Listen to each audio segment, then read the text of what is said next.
seberapa pengaruh sih agama religion itu terhadap kesehatan mental seseorang gitu? Oh, sangat-sangat berpengaruh gitu ya. Artinya harus sama-sama sejalan begitu.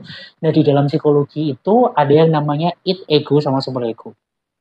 Id itu adalah hal yang keinginan ya, keinginan banget gitu ya, keinginan untuk dia pengen makan ya harus dituruti gitu ya. Pokoknya intinya sesuatu yang menggebu-gebu lah, nafsu lah gitu ya. Bahasa sederhananya nafsu gitu. Itu id gitu ya. Kemudian uh, ego ya, ego itu sebagai pengendali gitu ya, sebagai sebagai yang mengendalikan segala realita ya, realita yang ada. Misalkan aku pengen makan gitu ya, luwe banget gitu.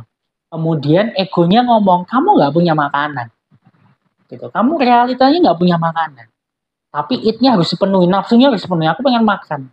Kemudian ada realita lagi, egonya ngomong itu ada makanan gitu, tapi bukan milikmu. Nah, ini peran super ego, moral, spiritual. Artinya boleh diambil enggak?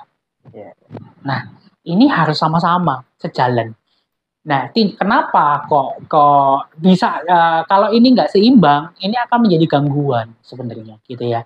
Antara id ego dan super ego ini kalau tidak seimbang akan menjadi gangguan. Kalau super egonya yang terlalu religius juga itu nggak bagus begitu ya. Ada yang paham ya, delusi banget, uh, merasa sebagai Tuhan misalnya gitu ya. Segitu nggak boleh gitu ya, dilarang agama ya. Itu juga berarti super egonya yang wow gitu. Harus seimbang gitu ya. Harus seimbang.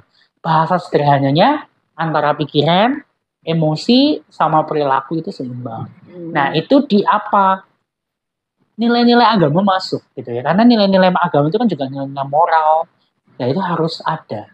Karena apa? Sebagai penyeimbang. Katakanlah gitu ya. Ada penelitian terbaru. Ini baru booming-booming nih di tahun 2000-an. Bahwa orang-orang yang depresi, kemudian orang-orang yang punya penyakit yang mengerikan, bla bla bla bla. Dengan kita bersyukur, ya, kita sholat, kita ngaji, kita doa, misalkan gitu ya, bersyukur sama Allah, sama Tuhan, gitu. Itu bisa menurunkan angka depresi, bisa menurunkan angka stres dan lain sebagainya. Artinya apa?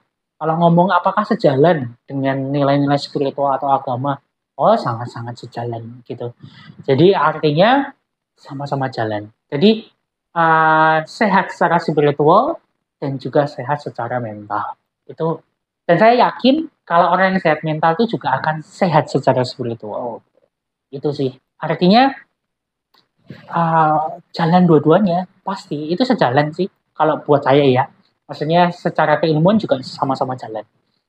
Dia akan memperhatikan kesehatan, dia akan memperhatikan agamanya, dia akan memperhatikan value-nya, hidupnya, dan lain sebagainya.